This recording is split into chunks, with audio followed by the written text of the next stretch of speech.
अस्सलाम वालेकुम, welcome to the class. और जब तक बाकी लोग ऐड होते हैं तब तक हम जो है वो कोई क्वेश्चन आंसर सेशन कर लेते हैं पिछले लेक्चर से रिलेटेड। अगर आप लोगों का कोई क्वेश्चन है तो आप लोग हैंड रेज करें या चैट में लिख दें।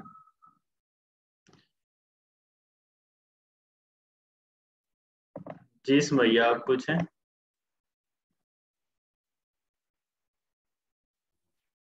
अस्सलाम वालेकुम सर। जी वालेकुम सलाम। सर मैंने पूछना था कि सर लाइक अभी जो हमने जिस पे हमने एक्सरसाइज किया ऐसे टॉपिक पे कि डेमोक्रेसी होप्स एंड हर्डल्स ना। जी सर ये तो काफी ऑब्वियस है इसके हेडिंग्स ना, लाइक हमने एक intro then overview paragraph then hurdles and hope suggestions and all ना। सर जी जिस तरह का एक ऐसा टॉपिक हो कि लाइक एग्जांपल देती हूँ मैं आपको कि being a minority is a fate no one wants, can the nationalism be really inclusive, can the nationalism be really inclusive. Sir अभी इसका मतलब मैं इस पे मैं वो आउटलाइन बनाना चाह रही थी, बट सर मुझे इस तरह मुझे समझ नहीं आ रहा था मैं किस तरह स्टार्ट करूँ, क्या हेडिंग बनाऊँ, कहाँ से क्या मतलब। तो सर मैंने कहा इस तरह के टॉपिक्स का मैं किस तरह इसके बारे में कैसे सोचूं। सही, चलें आज हम जो है वो इसका आपको बना के दिखाते हैं, ठीक है। Okay sir. इस तरह के टॉपिक्स की आउटलाइन बात कर लेंगे इसके बाद। अच्छा जी, उसके बाद सलमान आप ने क्वेश्चन पूछा है कि सर कुछ कई दफ़ा कैटेगराइज करने में मसला होता है। सलमान, इसका हल ये है कि आप ज़्यादा से ज़्यादा प्रैक्टिस करें, ठीक है। स्टार्ट में इश्यूज होते हैं, उसके बाद फिर इश्यूज जो है वो खुद ब खुद सॉल्व होने लग जाते हैं। इसमें ये थोड़ा सा ट्रिकी होता है क्योंकि आपने पहले कभी ऐसा काम नहीं किया कैटेगराइज करने वाला। इवन आपके बहुत सारे दोस्तों ने नहीं किया होगा जो सीएसएस की तैयारी कर रहे हैं, और बहुत सारे लोग सीखना पसंद भी नहीं करेंगे। वो कहेंगे कि जी बस ठीक है ना, जो हमारे दिमाग में आता है हम वो लिखते जाएंगे ठक ठक करके, और एग्जामिनर की मर्जी, वो चेक करना चाहे तो कर ले।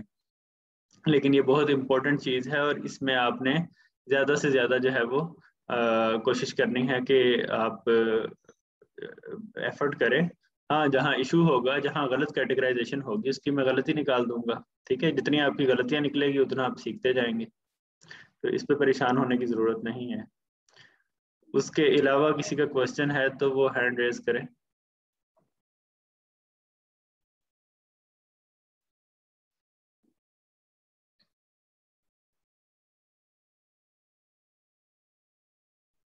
जी फहीम साहब, आप पूछिए। अस्सलाम वालेकुम सर। जी वालेकुम अस्सलाम।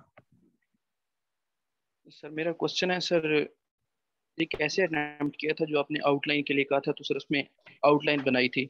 जी sir, is Islam an ideological threat to western civilisation? जी तो सर हमने इसमें कोई साइड वगैरह लेनी है, मतलब इसके अंदर एक साइड पे हमने अपना जो जिसको हमने अपने आर्गुमेंट्स लेने हैं तो वहाँ पे हमने साइड तो लेनी पड़ेगी इस ऐसे के अंदर। तो इस ऐसे के अंदर हमें कहाँ पे शो करना होता है कि हम एक साइड को सपोर्ट कर रहे हैं? मतलब क्या शो करना हो, कौन सी साइड शो करनी होती? सर अगर इसमें इसने पूछा हुआ है कि क्या ये रियलिटी में थ्रेट है, अगर हम कहते हैं कि थ्रेट है तो हमें सर ये कहाँ पे शो करना है, मतलब ये इंट्रो में हमने शो करना है कि हम मतलब एक साइड जी ले रहे हैं, या आगे जी फर्दर बॉडी में जाके? फहीम साहब, आपका बड़ा ज़बरदस्त क्वेश्चन है और हम उसी पे आज पूरा लेक्चर बेस करेंगे। इसे हमने थीसिस स्टेटमेंट के अंदर जो है वो इनकॉर्पोरेट करना होता है, और थीसिस स्टेटमेंट ही वो स्टेटमेंट होती है जो बताती है कि आपका ऐसे किस तरफ जाएगा, ठीक है। सही है सर। चलें थैंक यू। चलें अब थीसिस स्टेटमेंट के ऊपर बात कर लेते हैं। आइडियल, हाँ, ये बड़ा आइडियल तरीका हो गया कि फहीम ने हमें खुद ही उधर बुला लिया जिसका आज हम जिक्र करने लगे थे, ठीक है। तो ये जी हमारा नोट्स वाला पेज आ गया।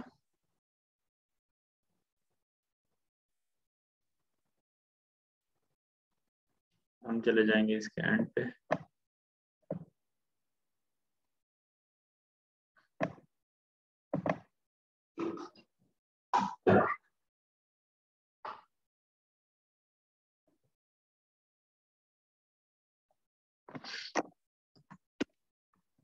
This is statement. जी, आप में से किसी को आइडिया हो कि थीसिस स्टेटमेंट असल में क्या होती है तो वो हैंड रेज करे।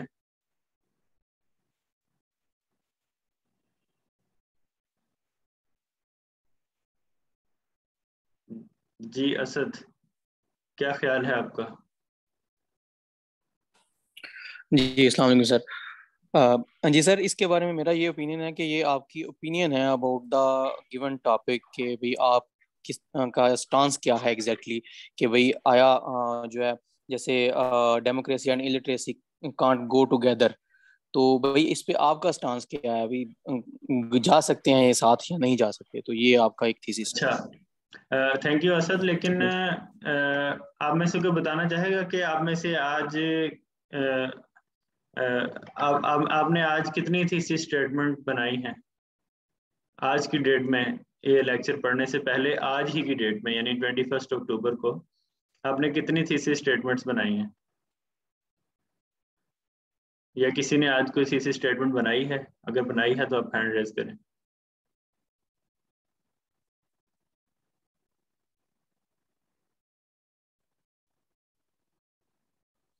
अगर आप में से किसी ने भी नहीं बोला, आप माइक ऑन करें जरा। आप बताएं कि आपने आज कोई कौन सी थीसिस स्टेटमेंट बनाई? अस्सलाम वालेकुम सर। सर मैंने आउटलाइन लिखते वक्त इंट्रोडक्शन में एक थीसिस स्टेटमेंट लिखी थी। टॉपिक था कि जेंडर इक्वालिटी या पॉपुलर स्लोगन। जी, तो उसमें मैंने ये थीसिस स्टेटमेंट बनाई थी कि वजह लिखी थी कि किस लिए ये पॉपुलर स्लोगन बनाए और ये इसको हम मटेरियलाइज कर सकते हैं या नहीं पॉपुलर अच्छा स्लोगन अच्छा को। अच्छा, आपने ऐसे के अलावा किसी और चीज की थीसिस स्टेटमेंट बनाई आज? No sir. अच्छा, ये जो आपका नो है ना, ये सब लोगों का नो है और सब लोगों को क्लियर नहीं है कि थीसिस स्टेटमेंट क्या होती है। अगर मैं आपसे कहूं कि आपने थीसिस स्टेटमेंट बनाई है और सुबह सो के जब से उठे हैं आप मसलसल थीसिस स्टेटमेंट्स बनाते जा रहे हैं, शायद आपको हैरत हो। लेकिन असल बात यह है कि आप ये कर रहे हैं।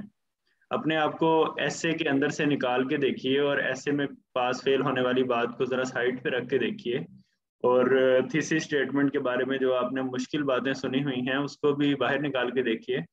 तो असल में आप सुबह से थीसिस स्टेटमेंट बना रहे हैं। सुबह जब आपने कहा था कि मैं आज जो है नाश्ते में अंडा खाऊंगा, तो ये भी एक थीसिस स्टेटमेंट थी जिसके ऊपर अगर आपसे कहा जाए कि रीजनिंग करो तो आप रीजनिंग कर सकते थे। ठीक है, उसके बाद आपने ऑफिस जाते हुए या यूनिवर्सिटी जाते हुए या लाइब्रेरी जाते हुए या कहीं भी जाते हुए दो रास्तों में से एक रास्ते का इंतखाब किया होगा। वो भी एक थीसिस स्टेटमेंट है जिसको आपने वर्ड्स में नहीं लिखा, लेकिन आपने अपने दिमाग में स्पीड के साथ जो है वो काम किया है। ठीक है, उसके बाद आपने किसी दोस्त से कोई बात की होगी कि मेरा मोबाइल बहुत अच्छा है। ठीक है, ये भी एक थीसिस स्टेटमेंट है। इसका मतलब है कि आपने एक स्टांस लिया है और अब आप इसको बैक करने के अहल हैं और आपका दोस्त आपसे पूछ सकता है कि क्यों अच्छा है। ठीक है, फर्क सिर्फ ये है कि ऐसे के अंदर आपका दोस्त नहीं बैठा होता। आप जब कोई स्टांस ले लेते हैं तो फिर आप खुद ब खुद ही उसे बैक कर देते हैं।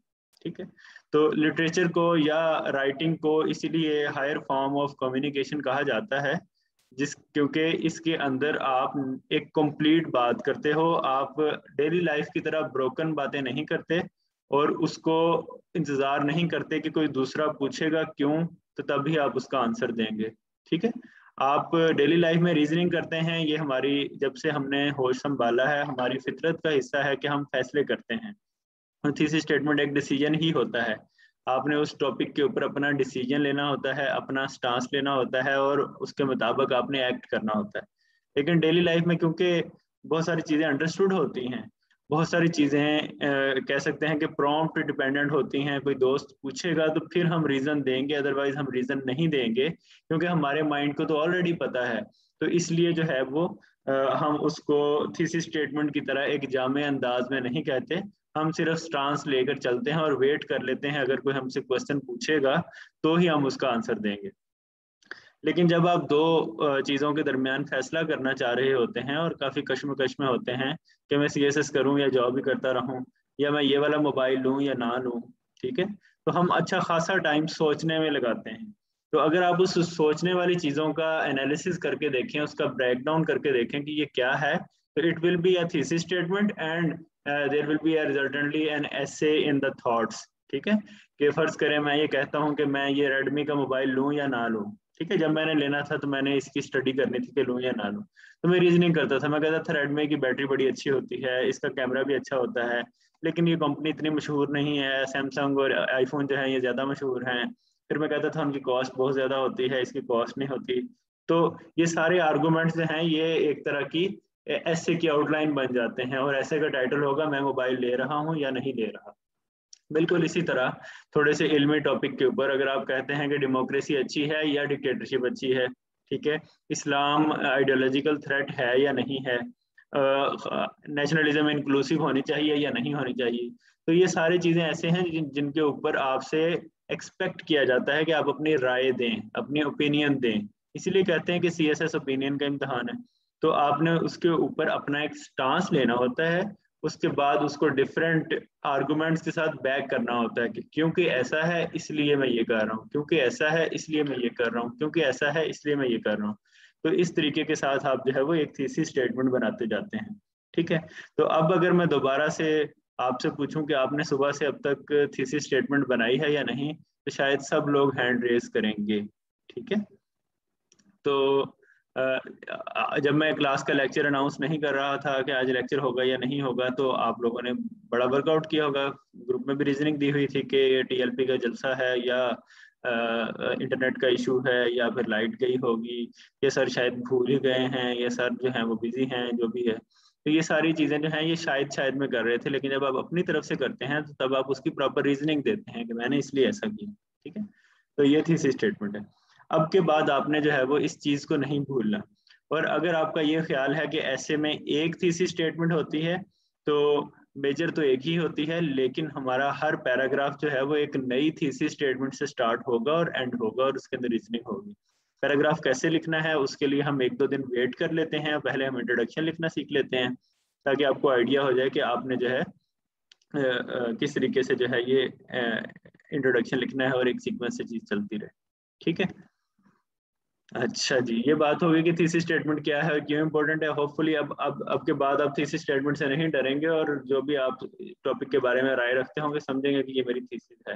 हाँ, अलग बात है कि आपको प्रैक्टिस के बाद अच्छे वर्ड्स में एक्सप्लेन करना भी आ जाएगा कि ये मेरी थीसिस स्टेटमेंट है और मैं इन वर्ड्स में इसे बता रहा हूँ। ठीक,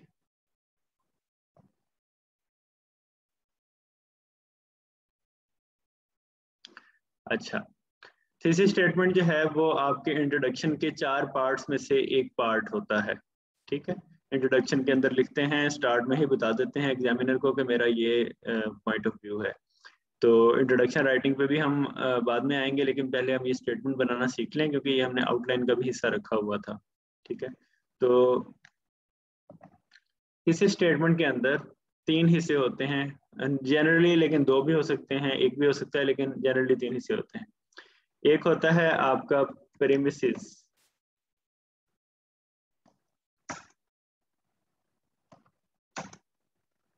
ठीक है, प्रीमिसेस होता है आपका स्टांस। ठीक है, एक चीज होती है उसकी रीजनिंग। ठीक है, इसके अंदर आपका होता है आर्गुमेंट या रीजंस कि किस बुनियाद पे आपने अपना स्टांस बनाया है। ठीक है, तो यही चीज आपके पैराग्राफ्स में भी होती है, लेकिन ये जो है इस तरह से है। ठीक है, उसके बाद आपकी मजीद रीजनिंग भी हो सकती है या काउंटर रीजनिंग हो सकती है, जिसके अंदर आप जो है वो एक डिफरेंट बात करेंगे, उसकी उल्टी बात करेंगे, काउंटर आर्गुमेंट।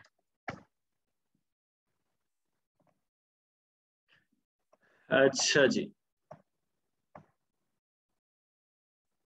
तो ये जनरल सा पार्ट होगा। अब ये आपको शायद मुश्किल लग रहा हो, लेकिन फर्ज कीजिए कि आपकी एक जनरल सी थीसिस स्टेटमेंट बनाते हैं। फर्ज करें आई विल डू CSS, ये आपका स्टांस है। ठीक है, और इसकी रीजन क्या है जी, इसका आर्गुमेंट क्या है, कौन आर्गुमेंट देना चाहेगा चैट में, मेन आर्गुमेंट, CSS करना आपका जो है वो क्या वजह है, उसका एक आर्गुमेंट देंगे।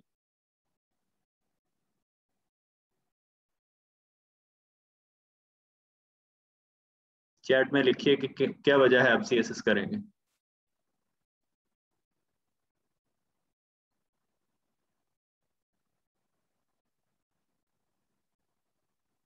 सलमान ने कहा टू सिक्योर फ्यूचर, ठीक है, because I want a secure job, ठीक है। और दूसरी बात भी अगर आप करना चाहते हैं तो दूसरी बात कर दें एंड लगाकर, लेकिन अगर आप जो है वो डिफरेंट बात करना चाहते हैं तो वो डिफरेंट बात कर दें। वो ये हो सकती है कि there is a dearth of good jobs in Pakistan. ये तीन बातें हैं। एक बात तो ये है कि जॉब्स की कमी है, मैं CSS करना चाहता हूँ क्योंकि उससे एक सिक्योर जॉब मिल जाती है। ये तीन चीज़ों को हम जो है वो लेके चलेंगे और कह देंगे कि as there is a dearth of good jobs in Pakistan, I want to do CSS as it because it will secure my future, ठीक है।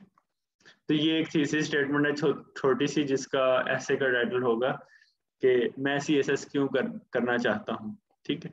उसके अंदर आपने एक हालात बयान किए कि क्या हालात चल रहे हैं, उसमें आपने अपना स्टांस बयान किया और उसने आपने अपने स्टांस को ऑप्ट करने की वजह बयान की। असूली तौर पे तो जो हालात हैं वो भी एक वजह बन भी जाते हैं, उसके अलावा भी आपने जो चीज़ ऑप्ट की उसकी दोबारा से रीजनिंग कर दी कि भाई जॉब सिक्योर होती है। तो ये CSS करने या ना करने की अगर आप ऐसे लिखें अपना, तो उस ये थीसिस स्टेटमेंट बन सकती। अच्छा, अब थीसिस स्टेटमेंट बहुत से लोग बहुत बड़ी बनाते हैं और बहुत से लोग बहुत छोटी बनाते हैं। वो क्या करते हैं कि थीसिस स्टेटमेंट कुछ लोग तो यही बनाते हैं, I want to do CSS full stop, ठीक है, I want to do CSS full stop. और वो कहते हैं कि हम अपनी रीजनिंग जो है वो अगले सेंटेंस में करेंगे, ठीक है, ब्ला ब्ला ब्ला के नाम से एक अगला सेंटेंस बनाएंगे और उसके अंदर करेंगे। लेकिन आपने हमेशा ये चीज माइंड में रखनी है कि it will be the ease of examiner and it will show your maturity. अगर आप एक ही सेंटेंस में पूरी थीसिस स्टेटमेंट लिखते हैं बजाय इसके कि उसको तोड़ तोड़ के लिखें। मैंने बहुत सारे ऐसी थीसिस स्टेटमेंट्स देखी हैं जो सिर्फ आपकी प्रीमिसेस पे, आपके स्टांस पे मबनी होती हैं, जिसमें आप लिखते हैं कि मैं ये वाला मोबाइल लूंगा, ठीक है।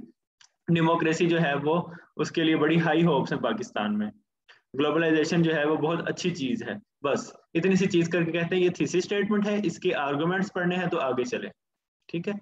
लेकिन जो असल मेच्योर तरीका है थीसिस स्टेटमेंट का, उसका तरीका ये है कि आप, जैसे हमारी एक क्लासमेट ने कहा कि व्हाट, वेयर एंड हाउ, यानी आप पहले एक अपने स्टैंस दें, उसके वेयर अबाउट्स बताएं कि वेयर अबाउट्स में क्या होगा, और उसके बाद जो है वो आपके काउंटर आर्गुमेंट भी दे दें, ठीक है। तो इस तरीके से जो है मेरे ख्याल में ज़्यादा बेहतर आउटलाइन होगी आपकी थीसिस स्टेटमेंट होगी, ठीक है।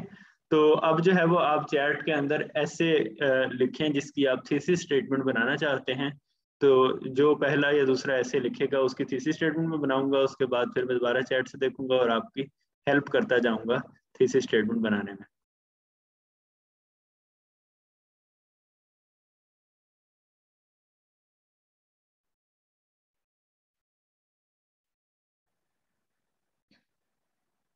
बल्कि हम ये करते हैं कि पहले हम जो है ना एक जो हमारा टॉपिक पहले से चल रहा है उसकी थीसिस स्टेटमेंट बना लेते हैं, उसके बाद फिर आपके टॉपिक्स पे आते हैं, ठीक है, ताकि आपको थोड़े से आसान टॉपिक के साथ जो है वो पता चल जाए।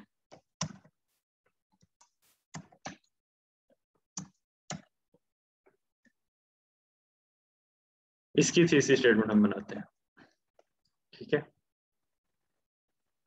अब इसके अंदर जो है वो आपका स्टांस पॉजिटिव ही होगा, क्योंकि आपसे कहा जाता है कि पॉजिटिव स्टांस रखना है आपने ऐसे के अंदर, ठीक है, तो अब ये भी कर सकते हैं कि अपने स्टांस को एक पॉजिटिव चीज के साथ मिक्स करके भी कर सकते हैं और नेगेटिव भी कर सकते हैं। ठीक है, आप ये वाली कंस्ट्रक्शन भी यूज कर सकते हैं, although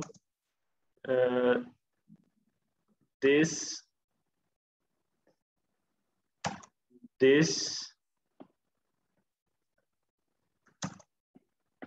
and this is a hurdle. However,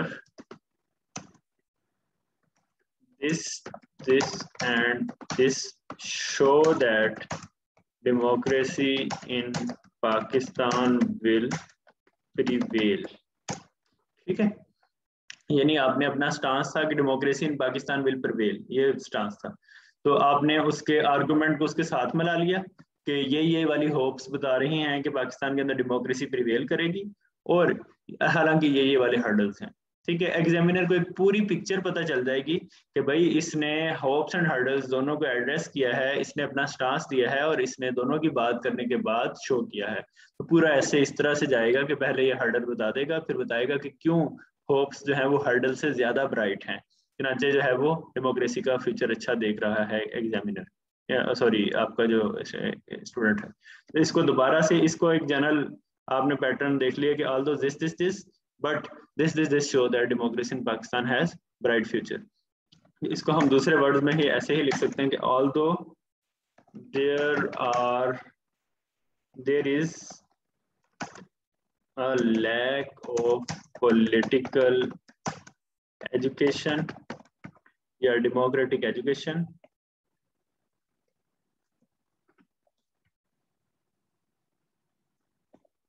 a discord among political parties, and frequent interventions from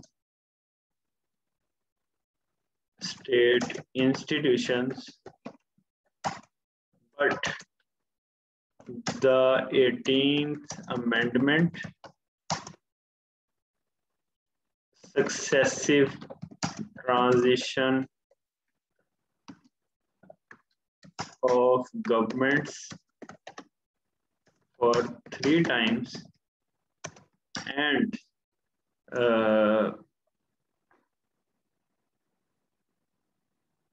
the freedom of expression in media show that democracy in Pakistan has high hopes to prevail। ठीक है, अब ये देखें कि ये although और but वाली जो मैंने ऊपर डैश डैश वाली स्टेटमेंट बनाई थी और नीचे वाली जो स्टेटमेंट है, ये देखने में तो बहुत ज्यादा कॉम्प्लेक्स लग रही हैं। नीचे वाली कॉम्प्लेक्स लग रही है, ऊपर वाली जो है वो आसान सी लग रही है, लेकिन अगर आप गौर करें तो नई बात तो कोई भी नहीं हुई। दिस एंड दैट की जगह हमने चीजें इंसर्ट कर दी हैं। ठीक है, तो इस तरीके के साथ अगर आपको चीज का स्ट्रक्चर पता होगा तो आपके लिए कॉम्प्लेक्स सेंटेंस लिखना जो है मुश्किल नहीं रहेगा। और वो स्ट्रक्चर हमने कहाँ से समझा, हमने इधर से समझा कि अपना स्टांस देना है, काउंटर आर्गुमेंट देना है और आर्गुमेंट देना है। फिर हमने CSS वाली मिसाल करके देख ली और उसके बाद जो है हमने जो है एंड पे ये वाली एग्जांपल दे दी। ठीक है, तो होपफुली जो है वो आप लोगों को आइडिया हुआ होगा। अच्छा, इस स्टेज के ऊपर अगर आपका कोई क्वेश्चन है कि सर ये तो बड़ी लंबी आपने स्टेटमेंट बना दी है, हम कैसे बनाएंगे, या कोई इससे मिलता जुलता क्वेश्चन है, तो आप हैंड रेज करें।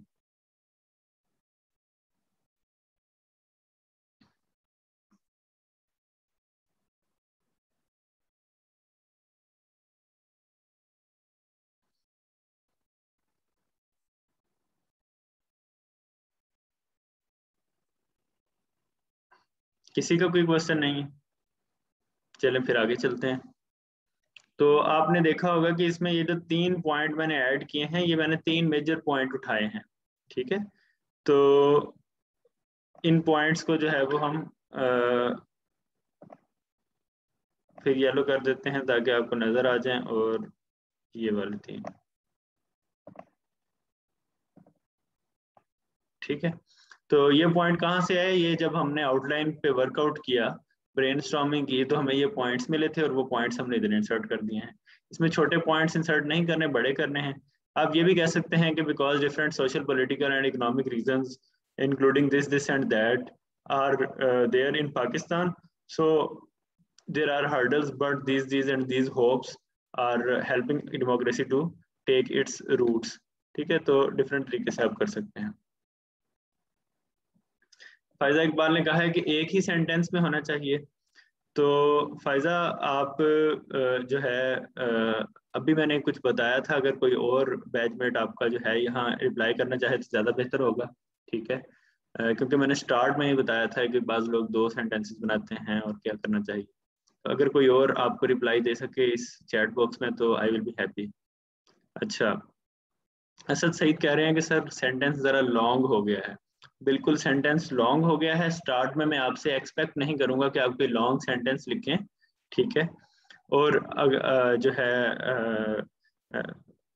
जब आप अभी बेशक आप 2 पॉइंट्स दे दें, छोटे वर्ड्स में लिख लें, क्योंकि मेरे ऊपर जो है वो कमांड ऑफ वर्ड ज़्यादा है तो मैं स्पीड से लिखती है. ठीक है, लेकिन आप 2 पॉइंट्स भी दे दें तो काफ़ी होगा, लेकिन वो आपके मेजर पॉइंट्स हों, माइनर पॉइंट्स ना हों. ठीक है, तो ये थीसिस स्टेटमेंट लॉन्ग ही होती है, क्योंकि एक सेंटेंस में आपने अपना स्टांस देना होता है और इस अपने स्ट्रक्चर से पहचानी जाती है, और ये पूरे ऐसे की सबसे बड़ी जो है वो स्टेटमेंट होती है. तो इस पे आपने जो है वो परेशान नहीं होना. ठीक है, तो ये जंजबीला ने एक बड़ी खूबसूरत सी थीसिस स्टेटमेंट बनाई है. ये एक अलहदा सी अप्रोच है, ये भी मैं दिखा देता हूँ आपको पेस्ट करके. ठीक है, इन्होंने 2 सेंटेंसेस की बनाई और इन्होंने कहा कि कुछ इंटरनल और एक्सटर्नल चैलेंजेस ऐसे हैं जिसकी वजह से डेमोक्रेसी जो है वो पाकिस्तान के अंदर सेटबैक ले रही है, लेकिन यहाँ होप भी है.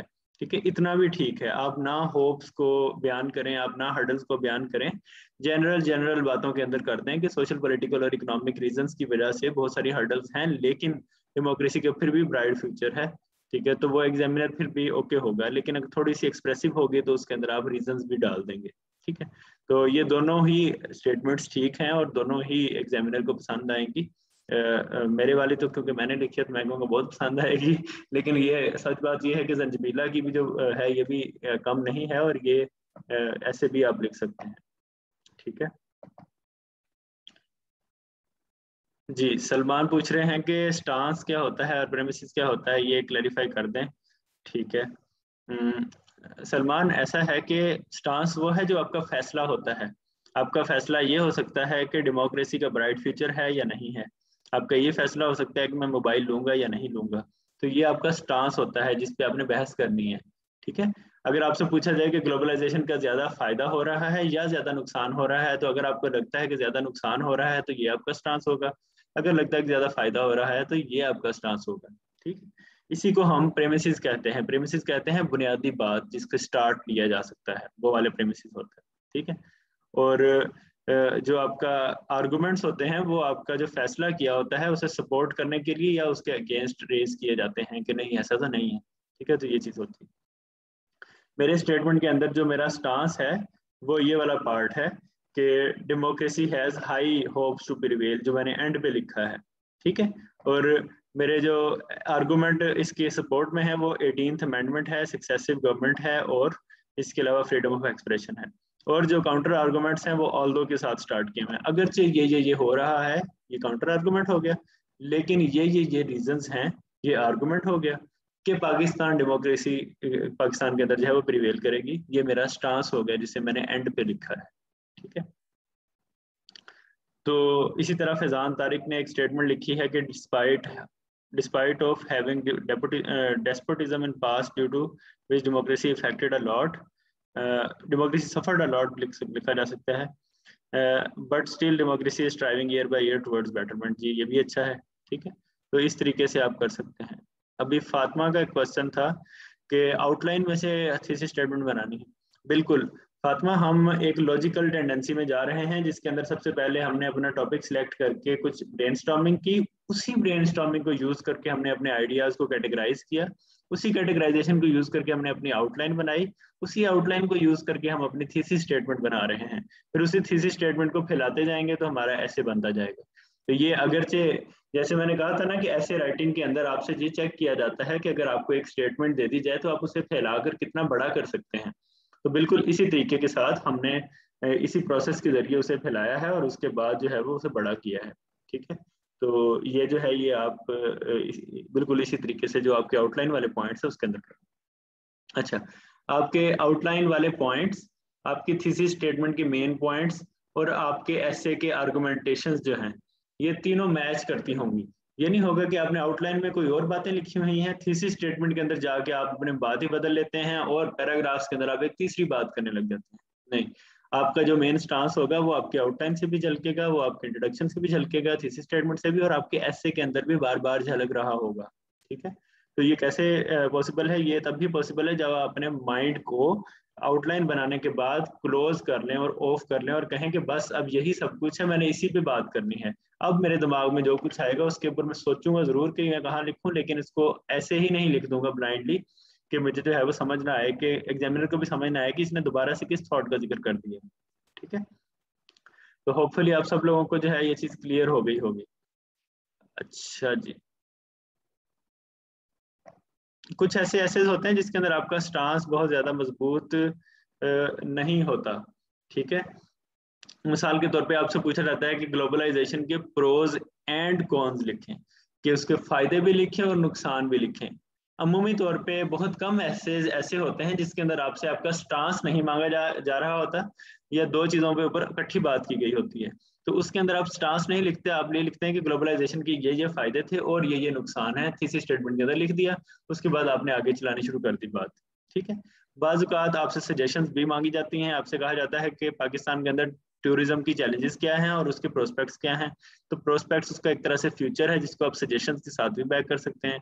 आप कह सकते हैं कि पाकिस्तान के अंदर टूरिज्म के ये चैलेंजेस हैं, लेकिन इन इन इन जो है वो चीज़ों की वजह से हमें लग रहा है कि इसका फ्यूचर ब्राइट है और इन इन चीज़ों की वजह से हम मजीद अच्छी एफर्ट कर सकते हैं। ठीक है, तो यासिर ने पूछा है कि थीसिस स्टेटमेंट की हेडिंग देकर लिखना है। यासिर, आउटलाइन के अंदर तो हमने हेडिंग देना सीखी थी कल के देनी है, लेकिन इंट्रोडक्शन के अंदर आप हेडिंग नहीं देंगे, आप उसको जो है वो एज इट इज लिखते जाएंगे, क्योंकि आपके सेंटेंस की वेट से, आपके सेंटेंस के तरीकाकार से एग्जामिनर को फौरन पता चल जाएगा कि ये एक थीसिस स्टेटमेंट है। ठीक है, तो इसलिए आपने परेशान नहीं होना इस पर। अच्छा जी, उसके बाद किसी ने पूछा है role of media in society के ऊपर जो है आप मुझे थीसिस स्टेटमेंट बना के दें। थीसिस स्टेटमेंट जब तक हम आउटलाइंस नहीं बनाएंगे तब तक जो है हम उसके ऊपर एक अच्छी थीसिस स्टेटमेंट नहीं बना सकेंगे, क्योंकि हमने अपना मेंटल वर्क तो किया नहीं होगा। लेकिन मैं आपको जो है एक जनरल आइडिया दे देता हूँ कि कैसे बनेगी। Role of media in society जो है ये आप पे छोड़ दिया है कि ये नेगेटिव रोल है या पॉजिटिव रोल है। ठीक है, तो आप सब लोगों को पता है कि क्योंकि हमने थोड़ी सी पॉजिटिव अप्रोच अपनानी होती है, तो आप एक पॉजिटिव रोल इसको अज्यूम करेंगे, लेकिन इसके अंदर नेगेटिव रोल्स भी लिख देंगे।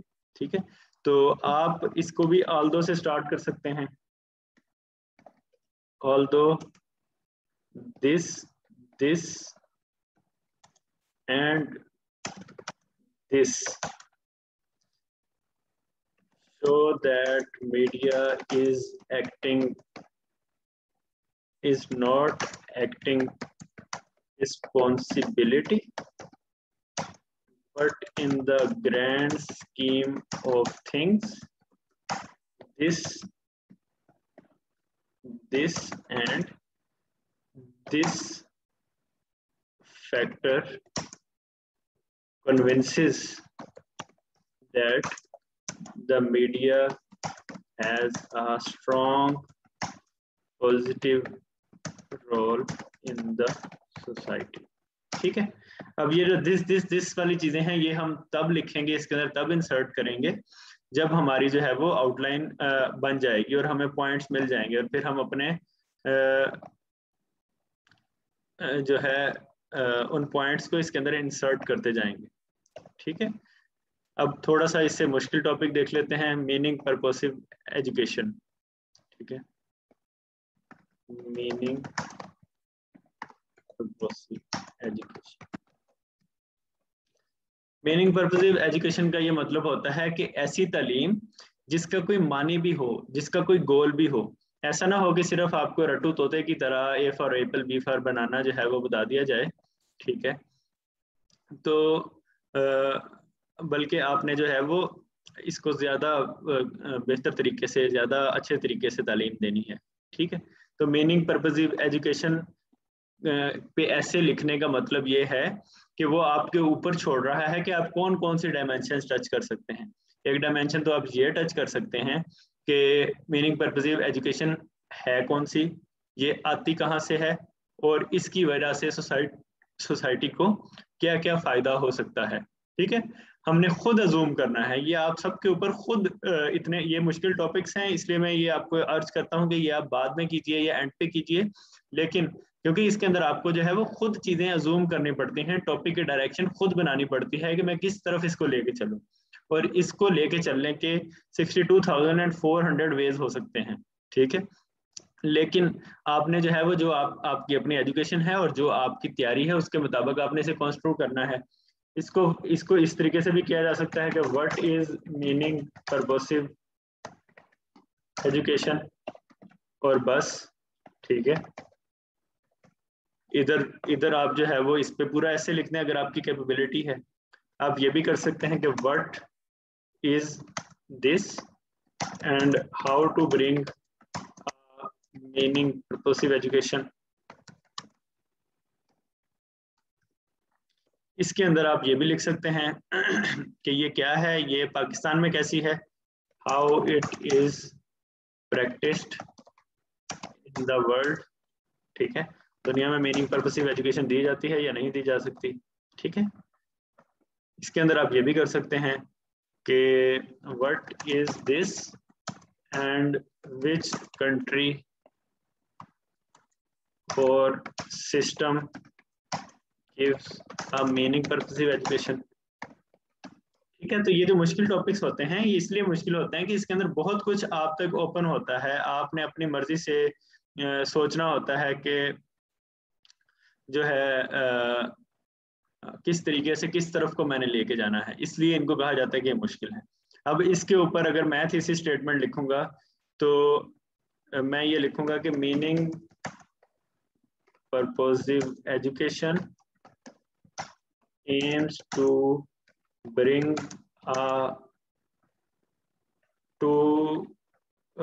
construct a society on intellectual as well as moral grounds,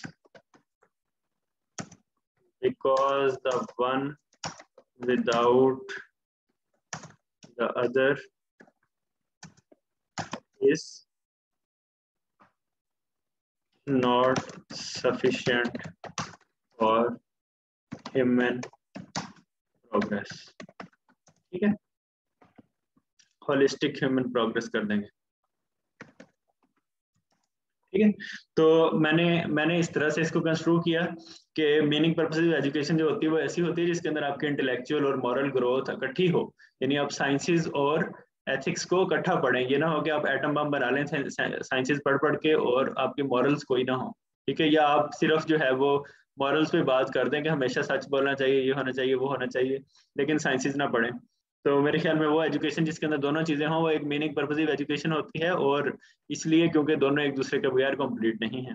अब पूरे ऐसे के अंदर मैं कुछ ऐसे में तो ये बताऊंगा कि ये किस तरीके से पॉसिबल है, और फिर मैं ये बताऊंगा कि क्यों दोनों इकट्ठी ज़रूरी हैं। तो ये मेरा अपना आइडिया है जिसे मैं पेश कर रहा हूँ। इसलिए आपको पहले भी लेक्चर्स में मैंने कहा था कि आप सबसे पहले आसान टॉपिक्स पे बनाना सीखें, उसके बाद फिर आप मुश्किल टॉपिक्स के ऊपर आएँ ताकि आपको जो है वो इशू ना हो। फिर फैजान तारिक कह रहे हैं कि रिफॉर्म्स इन एजुकेशन में पाकिस्तान का लिखना है या ओवरऑल